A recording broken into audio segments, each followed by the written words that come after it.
Hello and welcome to episode 78 of the Arena Regulars podcast. I'm Zach. And I'm Jeff. And we're your source for weekly drunken Magic the Gathering arena content. That's right, just two regular dudes drinking some irregular beers, talking about Magic the Gathering, in particular the online client arena, and hey, maybe some big tournaments that happen to be played on that client. Yeah, that's right. This last weekend was the new Capena Championship. We got to round out our World Championship slots, so all the players have been picked.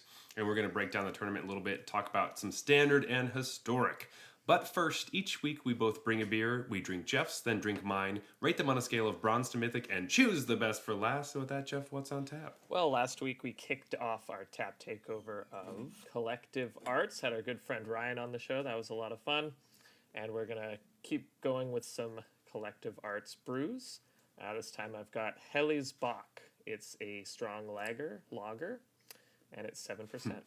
Strong lager, like a like in a game or something where there's like lag. Sorry, that was me. I'm the strong lager. Yeah. And the art on this can has it's a bottle. What am I talking about? Yeah, lots of cool cats and flames and chains and birds and stuff. It's cool. I like it. Yeah. And there's not too much else to say because the beer doesn't have any more information on it. So that's right. So we have some Magic news. This weekend that's coming up, May 28th to the 29th, is the qualifier weekend, and the best of three play-in event is the day before Friday the 27th. So if you want to play in the qualifier weekend and you're not qualified yet, you still have a chance. You can play Phantom Sealed. Yep, and if you are planning on playing in that qualifier weekend, I'd just like to quick PSA reminder, you only have a 2-hour window in the morning to join the event. This time that's for both days. So on Arena Opens, usually that's day one, you have all day, and day two, you have a 2-hour window. On qualifier weekends, both days, 2-hour window. So make sure that you get up in time to actually play in the event if you're qualified and want to play. Yeah, it would super suck if you spent your whole Friday trying to qualify and then slept through the window to, register your deck. Yeah, it does suck when that happens. Mm-hmm, yeah, I wonder who that happened to. Anyway, this week we do have some Twitter tweets. Woo! Boy, was Magic Twitter just on fire this weekend. Back to its old self. Yeah, it's nice. Of course, it's like the new Capena Championship, so everyone's talking about that. But because of all the world slots finally finding their place among players, this was kind of a lot of players' last chance to find their glory or, see what the Worlds is going to look like. And not everyone was all that happy about it. Yeah, turns out the way that they're picking World Championship slots, doesn't always make sense. Why would it? Wait, it's just the players who win the most, right? Well, yes, but kind of. There are some parameters. So to my knowledge, basically the players that are invited to the World Championship is the player who won the World Championship last year, Yuta Takahashi, and then the top 6 players from each of the championships. So that means we have 3 different championships, so that's 18 players through there, so that's 19 altogether. And then there are the top league players. There are 5 spots for the top league players, and then everything else are for the top challenger players. I'm just going to say it. PVDDR was fairly pissed about this. He wrote a bit of a note, and he brought up a lot of good points that seemed to be like, yeah, wait, this doesn't really make a ton of sense. Where depending on your win rates and some different things, you get a point, like a score allotted to you. And basically, he was frustrated that, he had seen some people who were in Worlds that he had won 8 more matches than them. Players that they, PV and these players have both played in all the different tournaments. They're in the same tournaments. PV did better than a bunch of them, and he's not in Worlds. I can see how that could be really frustrating, and it just seems like the system's rigged against you. Yeah, and 8 is a lot. There's only 3 tournaments, right? And they're 15 matches each. To win 8 more matches is like a whole half tournament better than somebody. But that's rough, especially when he was like on the top. Like he finished second, right? Last year in league play. So for someone to win second in league play and then have wished that they weren't in the league so that their performance would have been graded easier to get into Worlds seems like something's off. Right, and I think that's at the heart of his criticism, which is totally fair, which is just that it was a disadvantage to be considered one of the best players, which is kind of ridiculous when, because, you know, he was a league player and there were fewer league slots, and it also meant you were competing for those same slots against other league players. And so by virtue of being in the league, he had a lower shot at getting into Worlds. And that doesn't make sense when you're trying to build a tournament full of all of Magic's best players. It doesn't make a ton of sense to penalize the best players. Yeah. And make it really difficult for them to get in. So that was frustrating. Also, I just want to talk about all the bad stuff first so we can get to the good stuff later, because that's what I really want to talk about. But obviously, these are like the elephant in the room that was all over Twitter. So this tournament also had a lot of like disconnects all throughout the weekend. And basically, the statement from Wizards was, that's your fault. Which it always, you know, if it happens to everyone all over the world, it might have something to do with the client, you know. Especially when it happens in the top 8. Like, that's not good. And it did.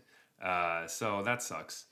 Wait, somebody disconnected in the top 8? Yeah, only for like a minute and a half or so. But they lost that on their clock, and they ended up losing to time because they didn't have time. Oh, brutal. Yeah, and so there are some screenshots that are pretty rough that you're like, oh man, yeah, you definitely would have won if you just got to play that minute and a half.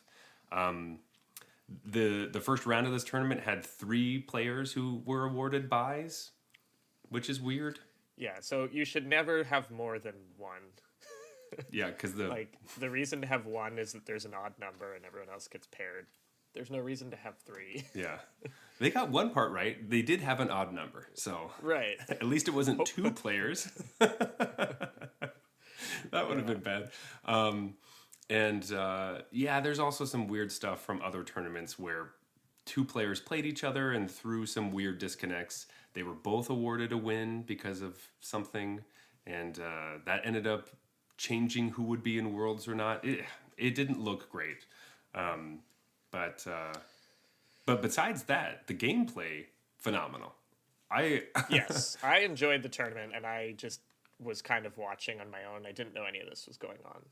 So that was like stuff I found out afterwards. I learned about most of it afterwards as well. So, yes. But, so now, yeah, let's get to the good stuff. Let's just talk about the tournament and things we liked, because, you know, the other stuff happens and it sucks. And I really don't think it should happen. But this is one of the last major, like, pro tours that is going to be on digital. So that's another weird criticism, that this wouldn't happen in paper. But pairings get screwed up in paper all the time, so I don't know. Paper comes up with its own whole host of stuff. Like, there's, oh man, if you've ever been at a tournament that needed to be repaired, like a Grand Prix or something, it's such a nightmare. You're there for hours and nothing's happening.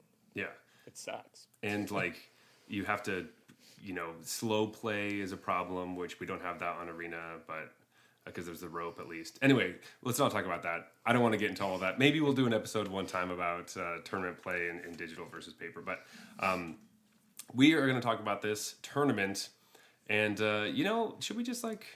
There's no spoilers in sports, so we might as well just say who won the tournament, because we could just get it get it out of the way right quick. Right quick? What? I don't know. Yeah, I mean, to be fair, I thought I had a pretty good idea who won the tournament before even watching the top 8. As soon as I saw that that Jan was in the top 8, I was like, oh, well, he's probably going to win. Cause he seems to just win everything all the time. But congratulations to Jan Merkel. Had like an unbelievable 2 years. Didn't he come back to Magic like 2 years ago or something? Yeah. Won that event, and then has just been crushing it ever since. Yeah, basically 16 years ago, Jan had gone to his first tournament and won. And then 16 years later, it was a pro tour. It was a pro tour, yeah. He got he got to his like first, or it was his first top finish, and then he won it. And then 16 years later, he's back winning it again. So really very impressive. That is stuff of like legends, being able to take it time off and come back and do it again. So damn, super exciting with a really fun deck too. Let's talk about who was in the top 8 and what decks they were playing, because it is much different than what I was thinking going into this and playing Standard for the last few weeks. Some of these are just like, oh, nice. It felt healthy to me. Do you know what I mean? It felt like a healthy top 8. Yeah, I was really happy to see this top 8. So yeah, Jan Merkel won the event, and he was on Jeskai Hinata in Standard and Rakdos Arcanist in Historic. Yeah. So neither of those, I don't even think we're really on the map for the metagame coming in. No, I don't even. Yeah, let's see. So the main deck coming into this weekend for Standard, what everyone brought was Esper Midrange, which was 34.5% of the field, which it's a lot. It's a lot. It's a lot. And he's just playing the other deck in Standard, the other portion. Yeah, his deck would definitely be labeled under other in the metagame breakdown. So. Yeah, he was also the 8th seed of the top 8. So the 7th seed was Carl Serap, who was playing Jund Midrange in Standard and Celestia Humans in Historic. More like Jund Midrange, but like different builds than what I was thinking they were going to be, which was really cool. Yeah, so we talked a little bit about this last week, but basically we were kind of saying that Nixilis shouldn't really be put into these Jund decks that he was putting in. Like, I think too many people got wide-eyed at the idea of copying an Nixilis token with Asika's Chariot, when it's like, if you want to play Nixilis, you need a really aggressive deck. And so this deck is a little slower and doesn't play Nixilis. It just plays like some underrated Jund cards that people hadn't really been exploring. So I was really happy to see this, because we basically talked a little bit about the potential of this being a real deck, of just playing Jund. Don't play Nixilis, play like Riveteer's Charm instead. And that's what Carl seemed to agree with. Just play some of the heavy hitter like Riveteer's Charm, Unleash the Inferno, kind of slower mid-rangey cards. You're welcome, all the pro players. I'm sure Carl listened to this podcast, was like, God damn, they're right. They are right. Which is just cool. There's another player that brought Jund mid-range as well, which I'm just jumping around now, who's the 5th seed, Shota Yasaoka. Not surprising to see him in the top 8 at all. He is just a monster. He's already qualified, right? Didn't he? He already qualified in like the Innistrad Championship. And so he's just like, oh, okay, I'll top 8 this one as well. Because he didn't finish in the top 6 of this one, so he didn't get his invite from this tournament. Yes. So he already had it. Or he is a top league player, I guess. No, wait, he made the top 8, and then he ended up missing it, and he was just, he got the top league spot. That's what it is. Right, yeah, because he didn't top 6 this event. It's this weird thing where, like, top 8 doesn't guarantee you the world slot. You had to top 6. So you basically had to win a match in top 8, which Shota was unable to do. But it's not surprising at all to see Shota in the top 8 with a deck that's clearly completely of his own build, and no one else is playing anything like it. So this is Jund midrange again, but it's very different than Carl's take. I'm liking these 3 main deck copies of Ginny Fey. That's right. Second. What did I tell you? I told you. Worth a slot. Shota approved. See, they've obviously listened to different episodes of our podcast. But the Wombo combo with Black Market Tycoon, Zeotora the Incinerator. I never actually saw Zeotora come down and make like 3 creatures off for Ginny. But that's a thing that this deck can do, conceivably.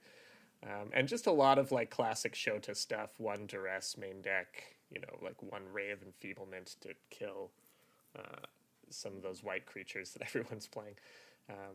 1 Helena and Elena, just like, yeah, this is a deck that a lot of people are going to copy because it's sweet, realize they're not as good as Shota Yasuoka, and switch to another deck. But I'm gonna have some fun. I am one of those players. I've been playing this deck because I saw the Ginny Fey and I was like, ooh, baby. I want to see if I can get this to work. It is very difficult and confusing. The amount of times where you're like, you make a bunch of tokens and you're like, okay, what do I want? Do I actually want the treasure? Maybe I do want a 3/1 dog, but maybe I need a hasty cat. I don't even, and it gets so confusing. Especially because you have too many things triggering all the time. But watching him play it was so cool. And I just love, you always love to see some different stuff. So again, this top 8, even though they're junned mid-range, they're completely different decks. Yeah, exactly. But I was actually rooting for him, so it was sad to see him take the early exit out of the top 8 because I saw that deck and was like, now I want Shota to win. So we skipped over. Who'd we skip over here? The 6th seed, Simon Nielsen. Simon Nielsen. I always love to see stuff like this in the top 8 because Simon Nielsen is a player I have lost to personally. Mm-hmm. So when they top 8, I feel vindicated for having lost to them. He was on Esper mid-range in Standard and Celestia Humans in Historic. So I wanted to say Simon was like the bad guy in the top 8 because he brought the deck that everyone knew was the best deck. But the whole time he was playing, he had some music in or something, and he was just jamming, and so it was impossible to hate on him. And he just had a big smile the whole time. So I also found myself rooting for Simon because it's just like hard not to with his energy that he was bringing. Exactly. But in terms of his standard deck, it's Esper. Yeah, it is very much that. But it was fun to watch him kind of jam out or just like have big reactions to cards and like, waiting to see what they play. He's like, now they had it. Yeah. Or like his spells on the stack and he's like waiting. He's like, dang it. Yeah. It just made you feel like Magic is still fun. Even though it's really intense, it feels like he was having a good time. Even though he didn't end up taking it down, he went all the way and, got to be in the title match. So you got to be happy for that. Yeah. He had obviously a great tournament. And a lot of fun. So, in the 4th seed is Mike Segrist.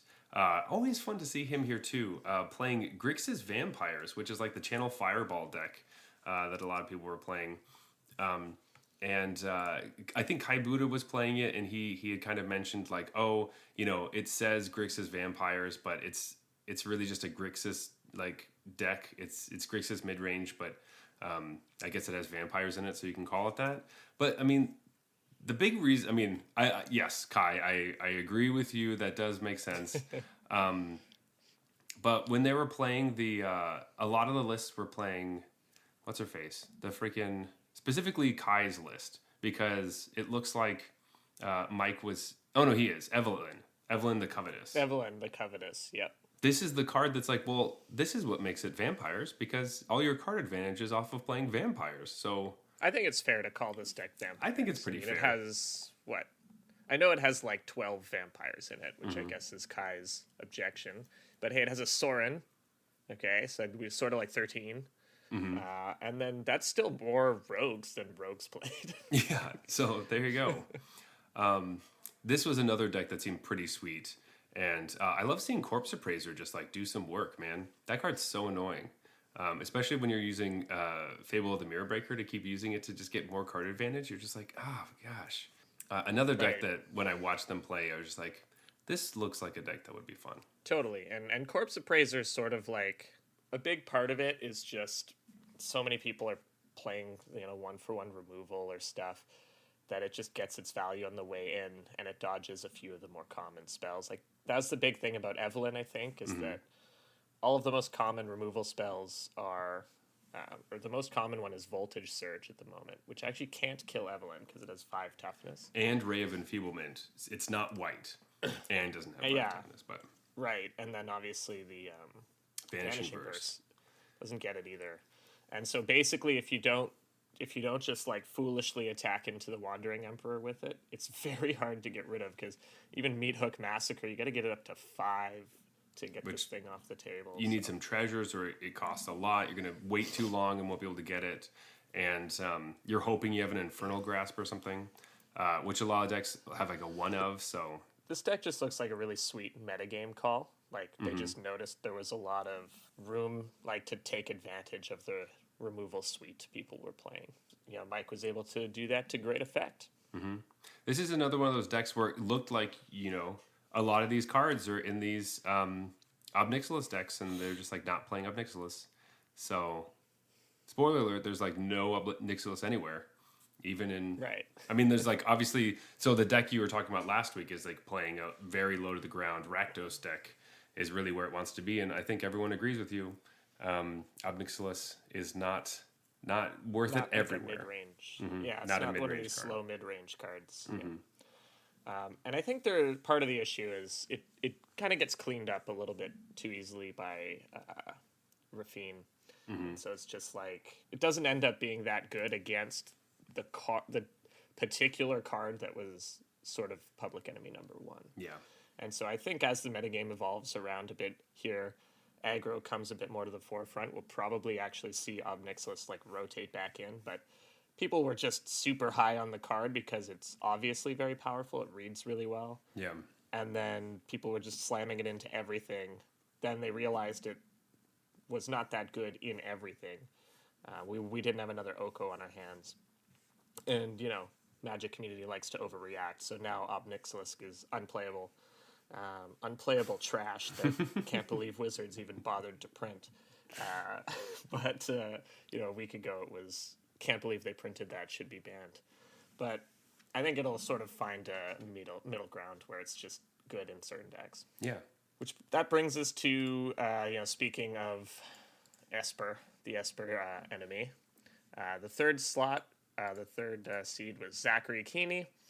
Also, just been having an unbelievable year since we've been tracking. Like, I think he just his name always seems to be up and around these top finishes. And he brought Esper midrange. I believe he was working with Simon Nielsen, so they might even have the same exact 75.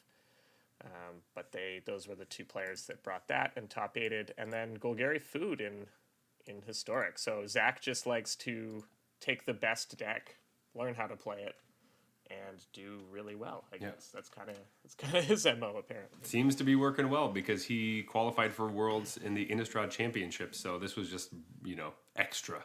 Hey, I'll just, you know, hey, if we can have more people who have already qualified for Worlds get into the top 8, and then they can just, you know, give the other players their invites, because obviously you can't be invited twice. So if you take an invite, it just gets passed on down to somebody else. Fun to... Towards the end of the weekend, a lot of people were rooting against certain people and then started rooting for them. So like, no, if you do really well, then a new invite comes down to my bracket. So I really hope that works out. Exactly, yeah. The second seed was Hisamichi Yoshigoe, and he was playing a Naya mid-range deck in Standard and Rakdos Arcanist in Historic. Love it. I love these decks. Like... I've never seen this deck before, really. Like, it has a lot of the cards that we like obviously Fable of the Mirror Breaker, playing Luminarch Aspirant, Legion Angel is one of my favorites, Wandering Emperor, and Wedding Announcement. But then there's, like, Sanctuary Wardens here. We're playing some Workshop Warchief, which I actually really like. That card's a lot of fun. I'm down for that. So, again, just playing a bunch of, like, all the good cards, just quality cardboard. And, you know, Galagreeters, Galagreeters is going up on my list of cards I like. Yeah, I mean, Galagreeters 4 of in this deck, and Shoto was playing a couple as well to combo with his Ginny. Yeah, this deck a little more aggressive than some of the other mid-range decks. Kind of like a Naya tokens list almost. Yeah. Yeah, really cool to see this deck do well. Hisamichi also was very fun to watch, very animated player, and he had, not exactly sure what it was, but it was some sort of card. It was like bright blue or yellow or something. And whenever he needed to draw something in particular, he'd hold that card up to the camera and just hope, and then he'd top deck the land he needed and he'd like celebrate. That's nice. It's just every time that like the coverage would end up like cutting out on their actual like cameras, it was always such a bummer. Like, it's just like, oh, it's just their picture of them standing there, you know? And like, I'm sure it's like whatever server issues, or they're through Discord and streaming and blah, blah, blah, blah, blah. But like, man, it was such a difference being able to see their faces like that day, you know. For sure. And Hisamichi played against Mike Sigrist. I think he eliminated Mike Sigrist before getting beat by Simon Nielsen himself. And that was one of the best matches that I saw in the whole event, because game 2 was just crazy. They just basically both mid-range decks traded out all their resources, and then they just both top decked non-stop gas for like 8 minutes. And then eventually Mike won that game, but had used up so much time, and Hisamichi had won game 1, that I think Mike ended up timing out in the last game. Oh. So many But clocks. that game was just so crazy because I think Mike top decked like an annul, which counters most of Hisamichi's deck. But then Hisamichi like straight ripped all of his Gallagrators basically, and Mike's just sitting there with his annul as these Gallagrators are getting massive. And then he top decks the one of Legion Angel, which is like a draw 4, none of which can be countered by annul. But then Mike's like, you know, top decking cards to draw more cards, and then finds, you know, Meat Hook Massacre to like wipe the board, and then finds the Mind Flayer to steal one of the big Gallagrators, and like it was just a crazy back and forth where I thought one player was dead to rights at least like 8 different times, and it just kept going back and forth. And Hisamichi with his crazy reactions was really fun to watch during that game. And there was one point where he wasn't sure if he was supposed to play out his Wandering Emperor main phase to play around a counter magic, or save it to play around the possibility of 2 removal spells. That was basically, he wasn't sure what Mike was holding. And at one point he just looks at the camera, shrugs his shoulders like, I don't know, and then he just plays it main phase. And then Mike cracks all 3 of his blood tokens ends up finding 2 removal spells, kills the 2 things, and attacks the Wandering Emperor. You just see his face like, yeah. I knew it was a possibility. What are you gonna do? I really wasn't sure which one was right. This is the one I did. It was just really fun to watch him play, like you were saying. That is the kind of stuff that like I think it's the thing that people have talked a lot about, of like missing the gathering of Magic, right? And if you were on Arena and it also had like a weird webcam function where you just like can talk to your opponent like face to face, I wonder if that would, maybe let's not go on a big tangent right now, but that seems like a way that you could talk to your opponent without it getting so toxic, because you are face to face with them and you can't say the most heinous shit because like they're looking at you. Anyway. Yeah. But then do I want to look at all my opponents? Not really. Anyway. But coming into the end, or the beginning, I guess, the first seed for the tournament, or sorry, the top 8, is David Inglis, and he's the one who ended up having to, he got timed out and fell from the winner's bracket down to the losers, and was kind of apologized to all his fans, saying, I don't think I'm going to be able to get there after that. But he was playing Jeskai Storm and Standard and Golgari Food and Historic. And again, I don't know. Have you played against this Jeskai Storm deck a lot? I felt like I haven't really seen it very much at all. I saw it occasionally. It was kind of like a deck on the start of this format's tournament scene that you'd run into, just because it was sort of a known quantity before. So this deck's been around for a while, just the Goldspan combo deck, and then people were like, oh, well, now that I have 8 copies of my best card instead of just the usual 4, it makes sense to give it a go. You're talking about big score and unexpected windfall, yeah? Yeah, exactly. But David Inglis has been doing really well in the past few years, and I feel like he's always been on an Is It deck like this. Mm-hmm. Like, I remember he really burst onto the scene with that Mutate combo deck that was basically the same thing. Right. And that's when like that team brought that deck and put that deck on the map. And so I think he's just been playing Goldspan Dragon combo control decks for years and just even if it's not necessarily that good right now, he's going to crush you with it. So. Yeah, because really this deck, like, what it got from this new set is big score. And then everything else. Big score. I think maybe he plays Voltage Surge. which I guess isn't even New Capenna. So Yeah, exactly. So I think that's they have one copy of the All-Seeing Arbiter in this sideboard, but Right. but besides that, Not it's sure just what that's for, but I don't really know. To be fair, I don't really remember what that card does, but it has too many words on it. But no, I thought like it was a pretty big percentage of the metagame in this tournament. It was 13.5% of the metagame with this it's the same percentage as Naya Runes, and Naya Runes, just not getting there, man. It's just 2 tournaments in a row, it's just getting beat up on. Sad. Not nearly as bad as Kamigawa, but still not making it. But yeah, I thought it was cool. It's fun to see, when we saw that card, Show of Confidence, come out in Strixhaven. I remember thinking that card seemed kind of cool, but just like not good at all. And I just love to see it in a deck that's like, you know what, we can actually play this card. It's good, and we can storm off for real and like actually kill you.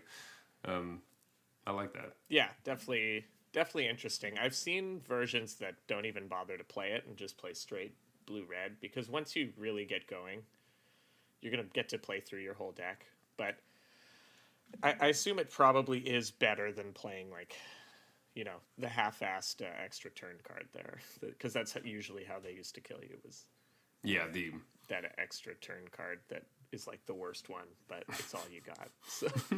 Now, yeah. But anyway, it was a good tournament as far as all the gameplay goes, and all the games were great to see.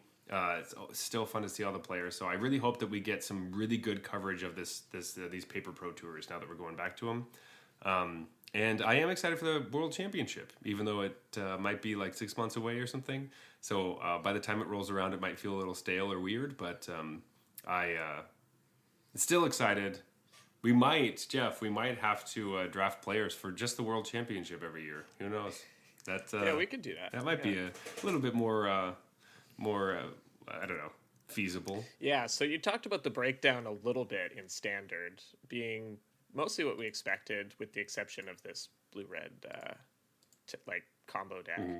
That was like the breakout deck. Yeah, but as often happens in these big events, the good decks didn't do well. So Naya Runes and Esper both coming in like sub 45%. I'm looking at like MTG meta breakdown that splits up Esper midrange and Esper tempo and stuff, but so I don't know what the official Wizards ones were. But all of the blue-red control decks, so we have Jeskai combo, Izzet control, Jeskai control, all seem to do really well. The Grixis deck that this super team brought did well, but I assume that's just because it has like the best players in the world playing it.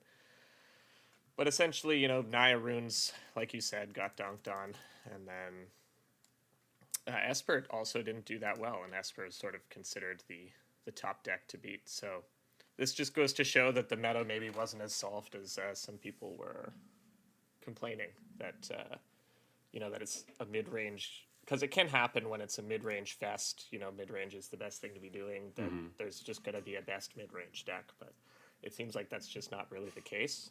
Jury is still out, and people were saying you can't play control, and then all these blue-red players came in with what are essentially control decks and won. Yeah, did really well. They didn't win the I guess you could call Jan's deck a control deck. I don't know. I would say so. It's a deck that I can't play very well. So I usually say that those are control decks. So that it's either like aggro, mid-range, or control. If it's a deck I can't play very well. It's one of those three. I don't know.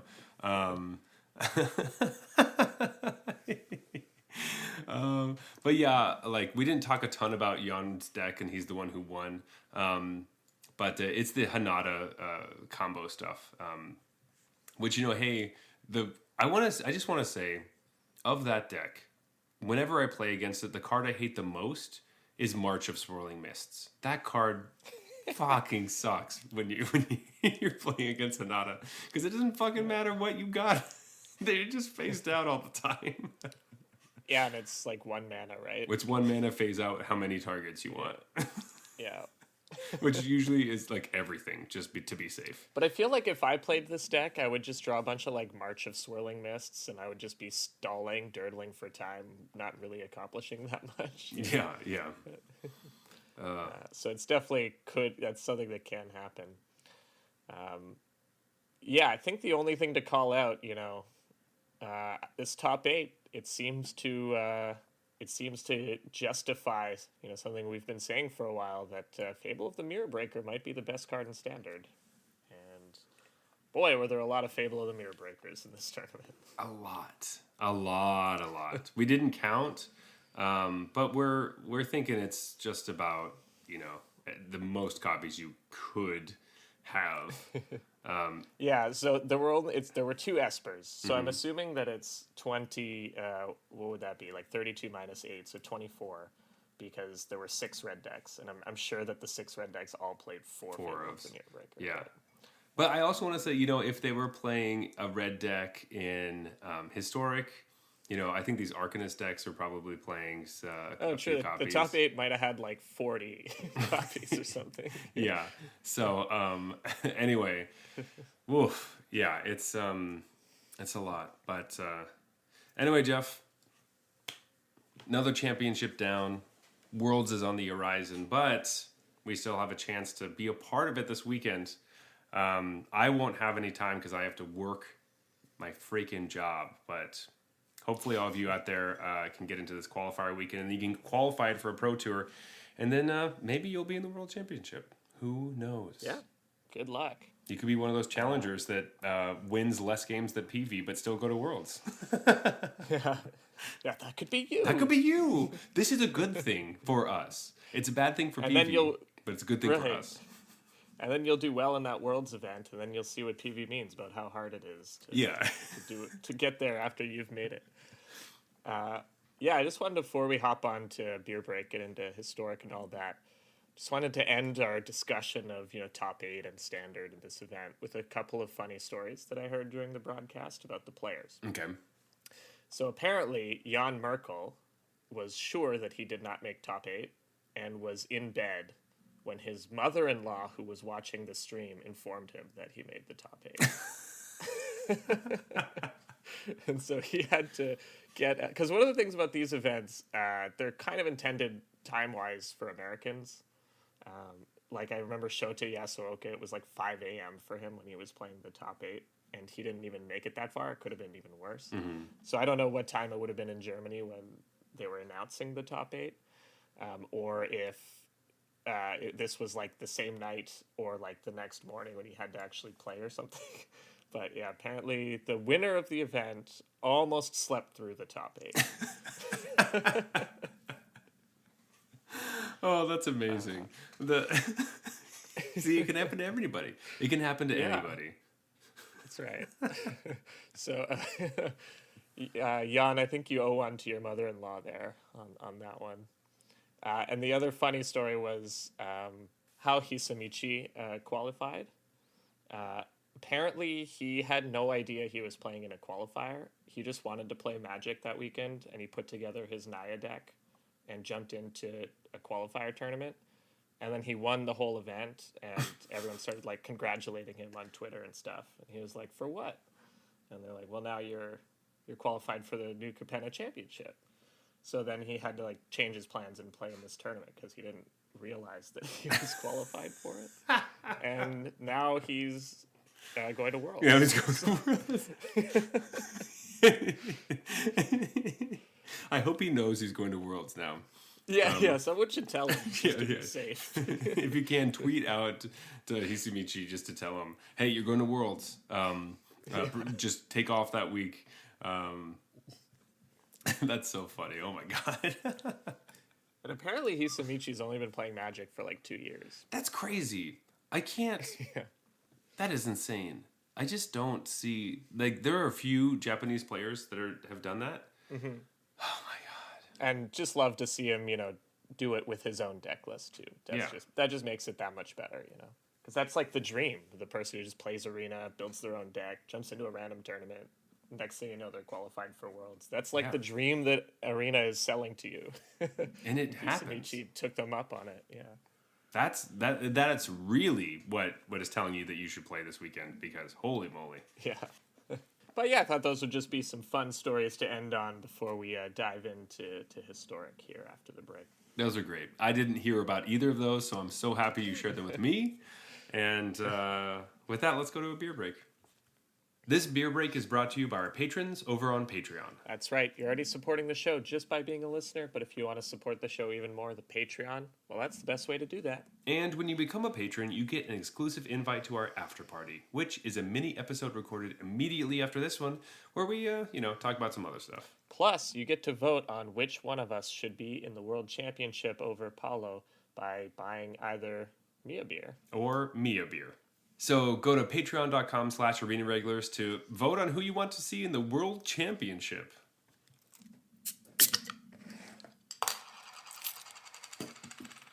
Nice. Got that good bottle sound. Yeah.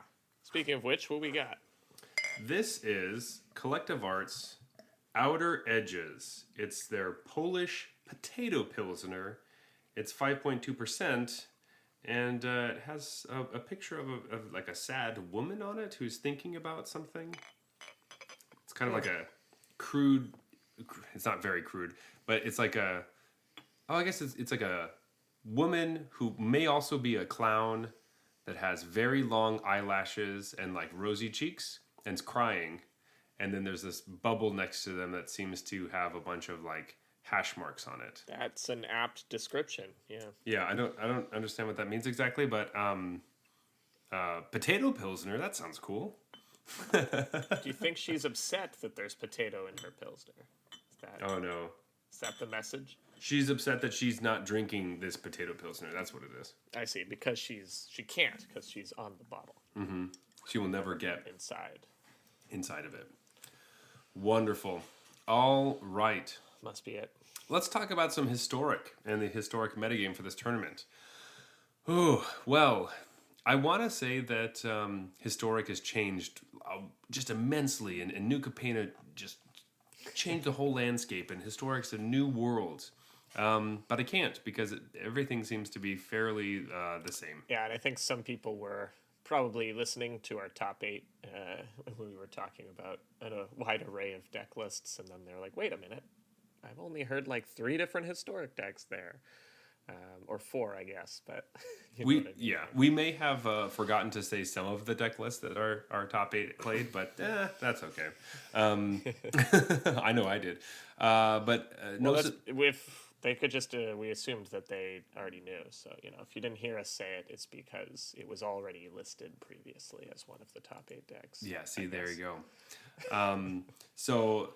30.9% of the field played Is It Phoenix? 30.9% on Is It Phoenix, which, as you've sort of alluded to, that's a known quantity in the format. Anytime you fire up Historic, you play against Is It Phoenix at least like twice. But there is some new spice in the deck list, or there's some new cards at least, right? Yeah, there is. One in particular. One very good one in particular. This is a card that actually I saw a couple new cards that I was pretty excited about, but obviously the one you're talking about is Ledger Shredder. Mm-hmm. This card, if you play paper, if you're in the paper world, it was about 50 to 75 cents at the very beginning, and then within a week or so, it jumped up like I don't know how many percent, but now it's like $10.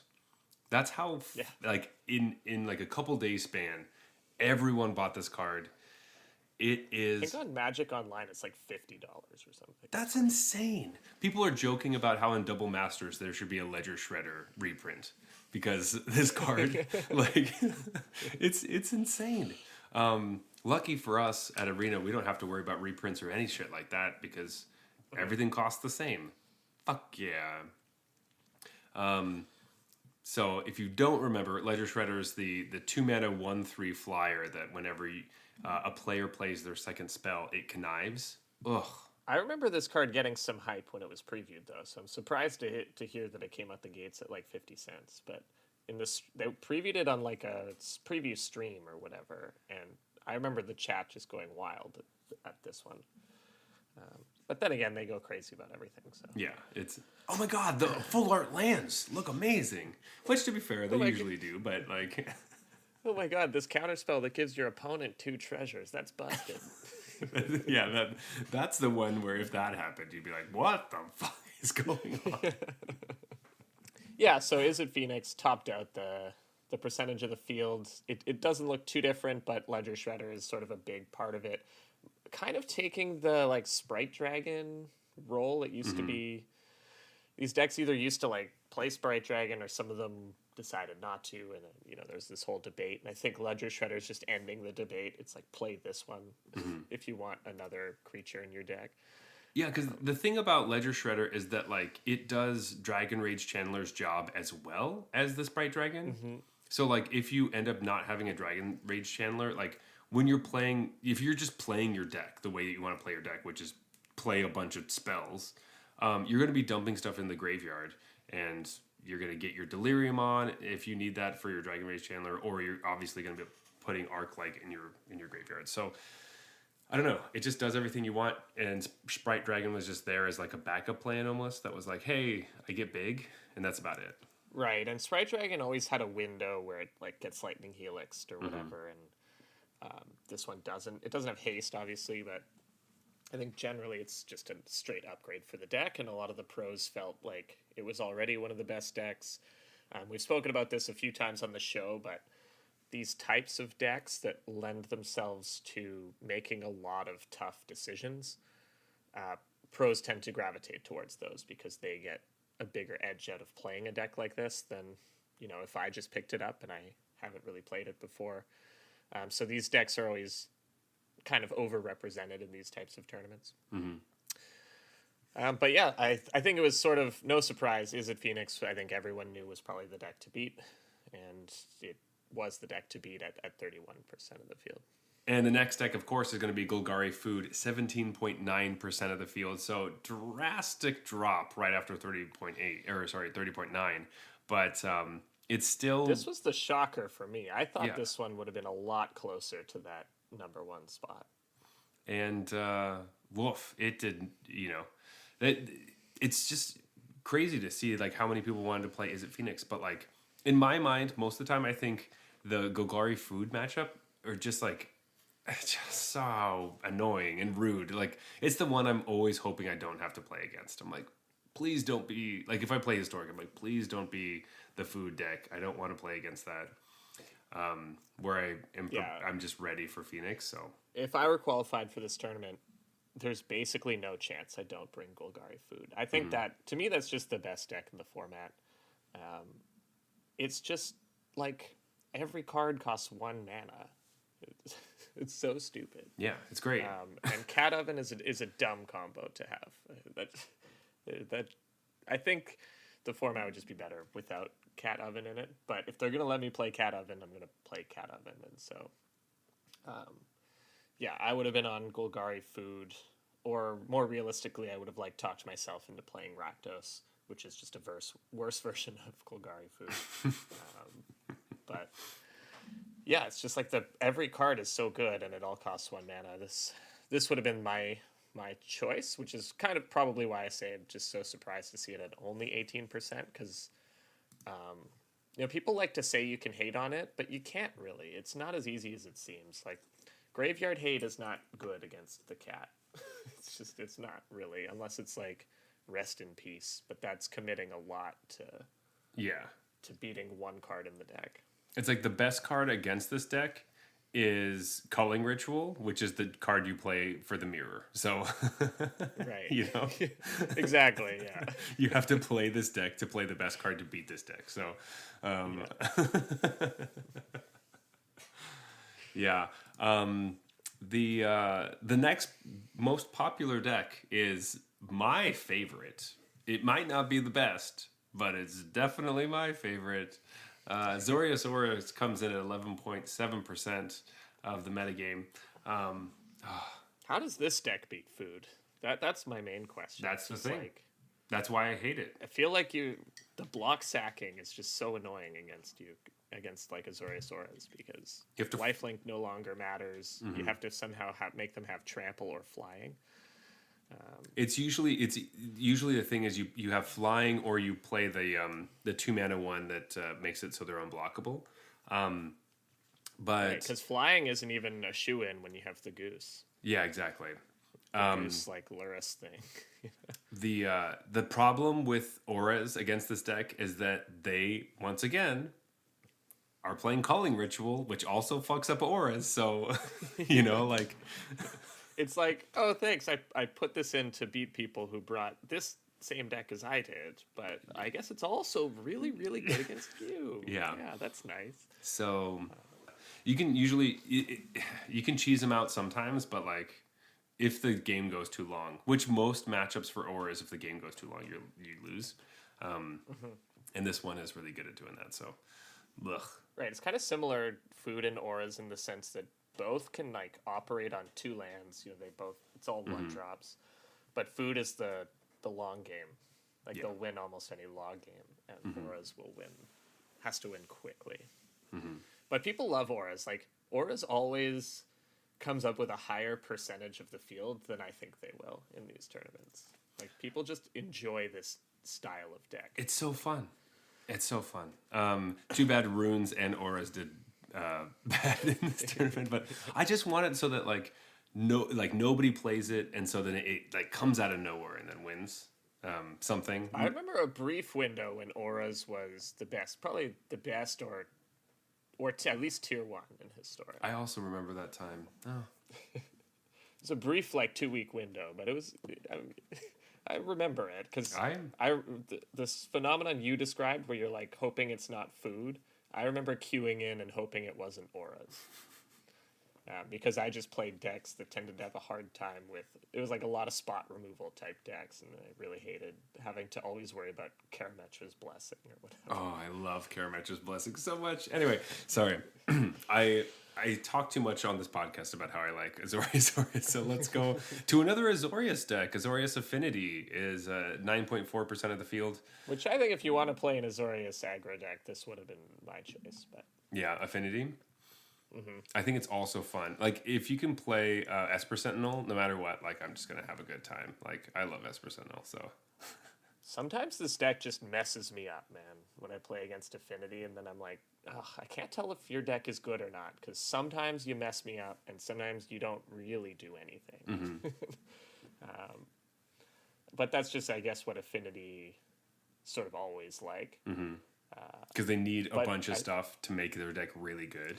But I think this deck doesn't get enough respect, because when it draws even half decent, like, it's a serious clock, and it can, I think, push a little further into the long game if it has to than auras can. It's a little less, like, auras is kind of all in on the draw card creatures. And if you kill those, you're going to win if you can consistently kill the Spirit Dancer type cards. Whereas Affinity is like, I feel like they have a wider array of threats that must be answered. I agree. I think that's definitely true. Like, it does feel stupid when your opponent slams like a flyer that draws them 2 cards for 1 mana. You're like, well, that really felt like it should have cost a lot more than that. Was that okay? I don't think that's fair. No. They're cheating. Judge? In your house, you're yelling judge. Nobody's around you, bro. But let's keep going. A lot of these decks ended up not doing extremely well in the tournament. With the ones we just talked about, I'm just jumping to win rates, but spoiler alert, Is It Phoenix, 47.4%, not super great. Azorius Aura is 42.2%, not great. That's real bad.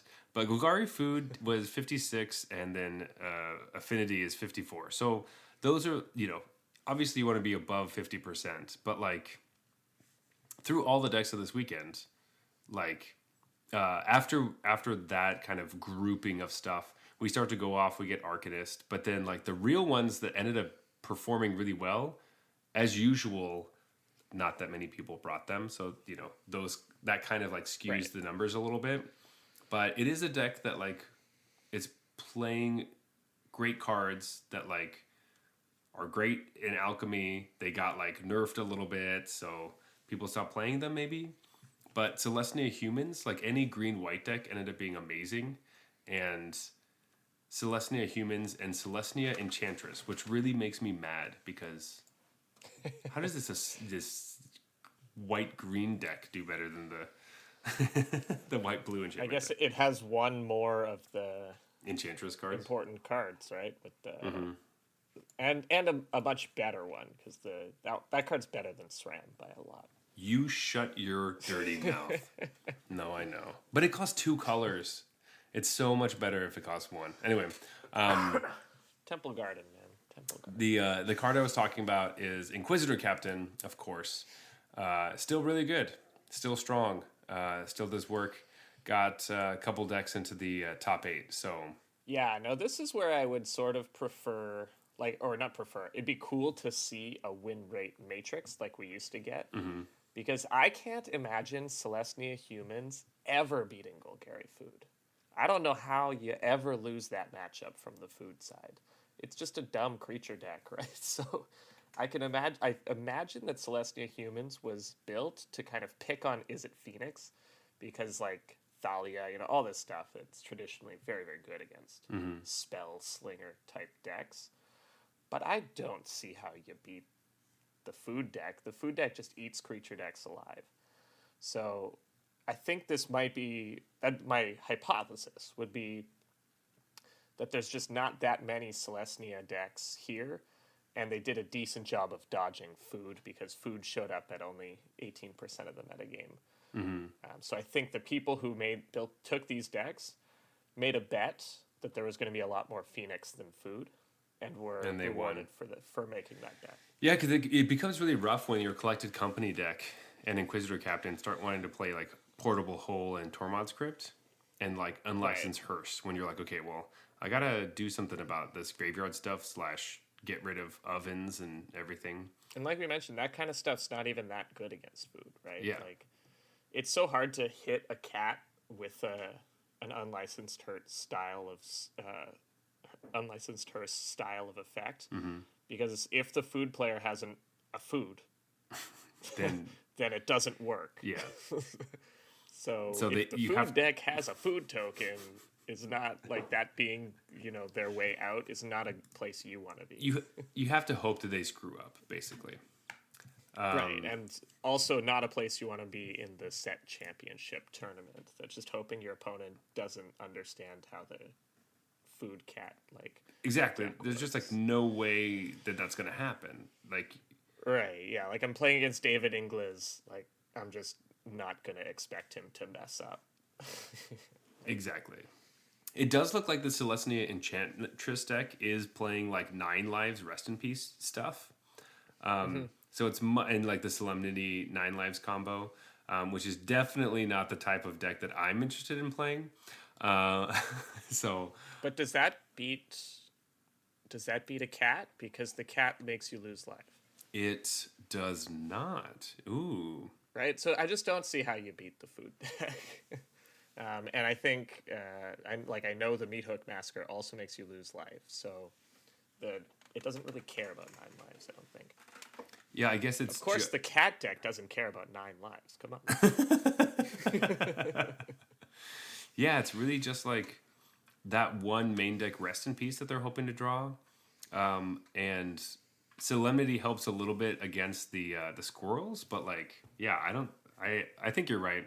I don't even know if you bring that in. Like that's a little dodgy. Well, I mean that's your main deck plan. Although, but you might side it out. I don't know. yeah. In any case, yeah, I think you're right. Though it is funny talking to you, and you were mentioning how Zachary Keeney just plays the best decks in Standard and Historic. And over the last 2 weeks, you did say you wanted to play Esper Midrange last week in Standard, and you did say you want to play Golgari Food in Historic. So Yeah. Hey, I wasn't trying to throw shade. Although I think I was saying if I wanted to win, I'd play those, but I would somehow convince myself to play something else. But I'd probably be on like Rakdos in both formats somehow. Rakdos Anvil in both formats. Yeah. That's my whole. If you look at my deck lists in Arena, it's all just Rakdos Anvil in various formats. So. I wish I could see those, but they can't share them with me, or you can't share them with me. So Arena, fix that. Right. Let me see my friends' deck lists, and just like creep them. How great would that be? Anyway. Yeah, I mean, like every other game I've played, you can just check the leaderboards of the rankings, which you can't do in this. But not only can you check who's like ranked mythic in the client, you can see what deck they're playing. Like, or if it's any other game, like what build they made, or like what character they're playing, or totally, yeah, like that. That's just a feature that people kind of expect from their games, but we don't have. Yeah, we have to find them on Twitter somehow because they posted that they're number one mythic. Anyway. Which I believe is a requirement. If you hit number one mythic, you must post on Twitter. Well, yeah, because otherwise it didn't happen, right? Because by the time that you try to post it, you've probably been dethroned. So yeah, exactly. You do have to take a picture. In any case, most of the time we're a very positive podcast, but this week I have some gripes. Okay, I got some things to talk about, and we talked about them, and it's over now. I'm just enjoying my potato pilsner right now. And I was just scanning through the lists, by the way, and Shota Yasuoka played Is It Phoenix in Historic? No Ledger Shredders. He's on Sprite Dragon. Like 4 Dragon's Rage Chandler, 2 Sprite Dragon, 2 Crackling Drake, 4 Phoenix, and 2 Stormwing Entity. That stuff's crazy to me. I just love where you're just like, nope, I'm not going to do the new thing. Yeah. You know what he was like? He was like, I don't want to like craft 4 ledger shreds. Wait, but don't they get God accounts, right? Yeah, but like you still have to click test the craft button. Oh, yeah, totally. Yeah, I think the other card I liked seeing was the Symmetry Sage, which Mike Sigrist was playing that. Right? Yeah, and who else was playing it? LSV was playing it too.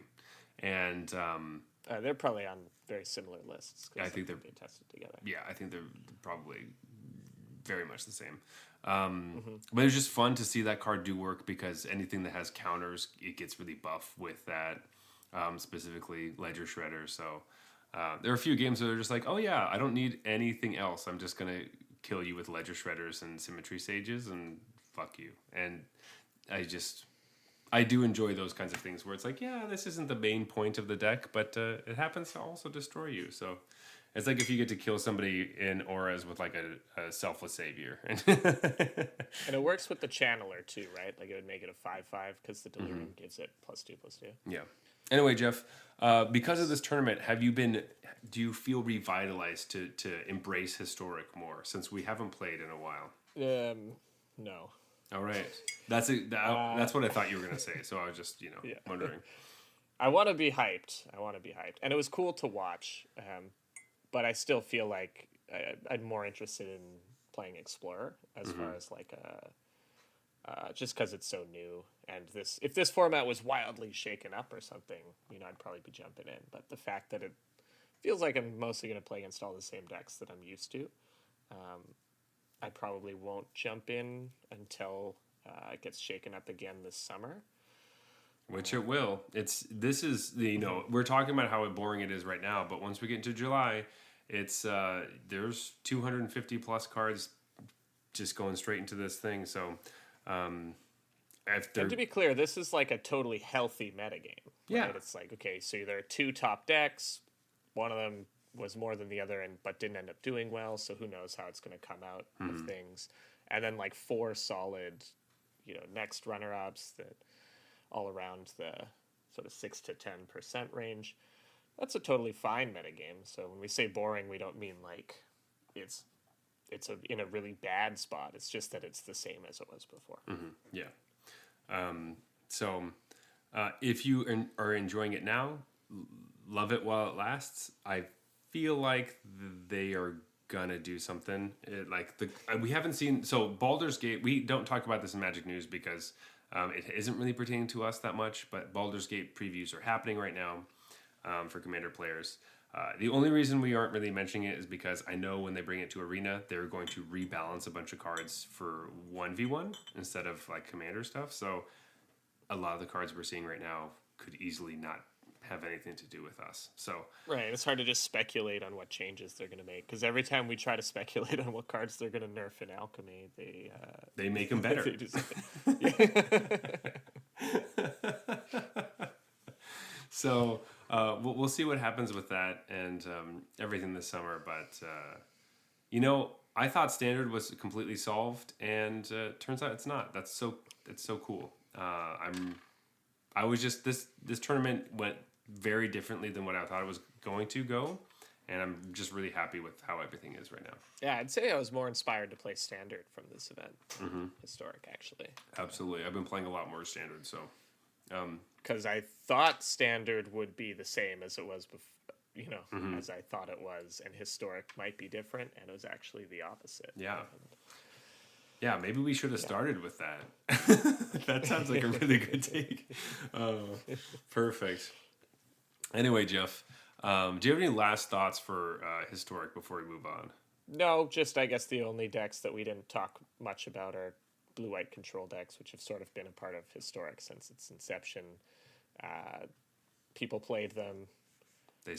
Some people did well, and some people did not do well. And, like in particular, Jeskai got like 55%, which is great, and Azorius got 35%, but small sample size and all that. Yeah. Who knows? It could be a which players brought them kind of thing, but there's still those control decks there that always seem to, if not like they're always in the mix, even if they're not tier 1. Anyway, Jeff, let's go to last call. Yeah, let's do it. All right, so as always, we rate all of our beers on a scale of bronze to mythic, but it has nothing to do with what tier you are currently in on the ladder in Arena. It's just a fun way to rate beer. So don't feel bad when we talk about how horrible bronze beers are. They are trash. They're the worst. You got to pour them out. You can't even finish drinking them. You almost throw up, honestly. Silver beers are basically beers that just aren't exciting. Not a lot going on. All of your typical Molson Canadian or Coors Light for people who don't know Molson Canadian tend to fall into this category. Gold beers are fine, but you won't really drink them that often. Platinum beers are one step up from that, basically. They are totally solid, and you'd have them again. Diamond beers are exceptional. You would recommend these to one of your friends. Bring them to a party. And Mythic, of course, these are the best of the best. You would, these are the beer that you always recommend to people, or the one that if you see it, you're going to get it. That's right. All right, Jeff. Do you have a pick for this evening? We have two very non-arena regular beers tonight. That's right. Very exciting. We have either double lager episode, double lager and our potato pills. Yeah, it's Pilsner. Yeah. All right. Do you have your pick? I do. All right. I got it. All right. Here we go. 3, 2, 1.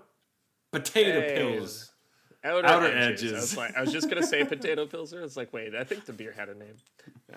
Outer edges. Outer edges. All right. So we picked the Polish potato pilsner. That's right. Let's talk about this guy. I don't have a ton to say. I thought it was great. I thought it tastes like a nice, good pilsner, strong flavor. Exactly what I'm thinking and looking for in a pils. And it didn't feel too skunky or anything. Yeah, it's delivered what it promised. I don't know if I can necessarily pick out that potato is used in this. I don't know if potato pilsner is like a style of Polish potato pilsner. Maybe. Or just something they were having some fun with. But I'd be lying if I said that, I could tell you this was a potato pilsner without them telling me it was a potato pilsner. But I thought it's a pilsner that has a little more flavor than I'm used to out of that style. So maybe that's what's coming from the potato. Yeah, totally fine. It's good. That being said, I think I'm on platinum for this. That's what I was going to say. Okay. You said fine, and so I got worried for a second. I was like, I was going to say platinum. Is he going to say gold? No, I also thought it was bronze. Platinum. I threw up. No. This is platinum, Pilsners for me, I know people that are like really intense about Pilsners. They're Pilsner guys, just like what's his face in Brooklyn Nine-Nine. And Yeah, Ted.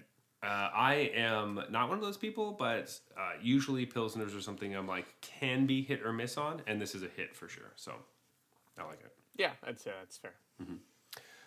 Fantastic. Let's go to the beer you brought this week. Hellesbrock. We just can't talk about this beer apparently because we can't say it. No, yeah. You said Helles. I said Lager. Lager. Anyway, Hellesbach Strong Lager. Yeah. I liked it, but mainly because it was strong. It was 7%. I liked that part of it. The rest of it felt like a lager. But the fact that it was give me a nice little was good. I like, it was nice. Yeah, I enjoyed it. I will say that strong lager is exactly what it is. It tastes like a lager, and then it tastes like alcohol. So it's like a lager that's just been kicked up with extra alcohol, and it tastes like that. That being said, I don't think that it's great. Like, I don't think that's that great, but I enjoyed it. I didn't hate it. So this time, I think I actually do think it's fine. To me, this kind of has to meet the description of fine, but I probably won't drink this again. I think I agree that this is definitely fine. For a collective arts thing, I would expect a little bit more. And honestly, if I'm going to drink a strong lager, I might just drink some of that Polish stuff we had that time. Just any beer that's a strong beer. This is in the same grouping as that, and I could just get one of those instead. So right now, this one I don't remember if that one was 7. So this one is quite strong. That one, I think that one, it was like 6.5 or something. So right, yeah. But yeah, I think that's how I feel. Is sort of in the this was a gold for me. Yep. So there's nothing wrong with it, but realistically, for reasons you just described, I probably won't drink this again. Yeah, I think I agree with you. I probably would drink it again, but I'm going to keep it at gold, so whatever. Platinums and golds this week. Whew.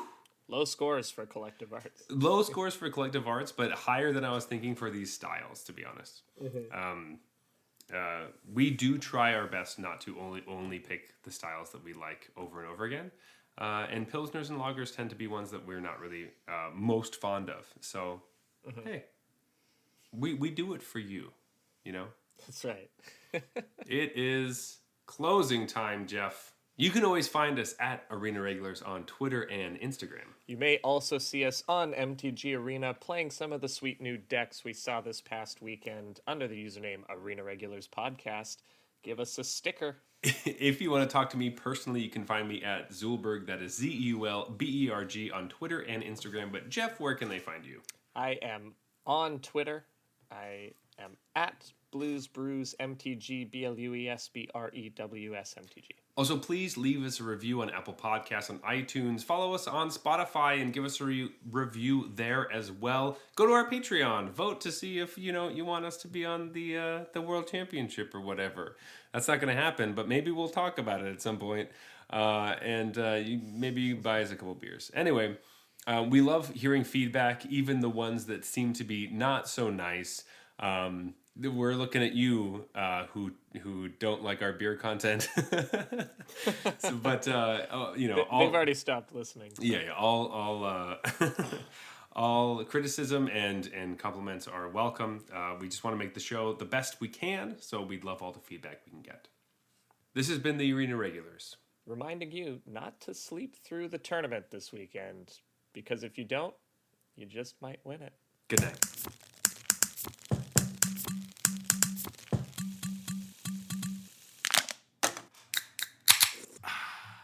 All right, that's fine.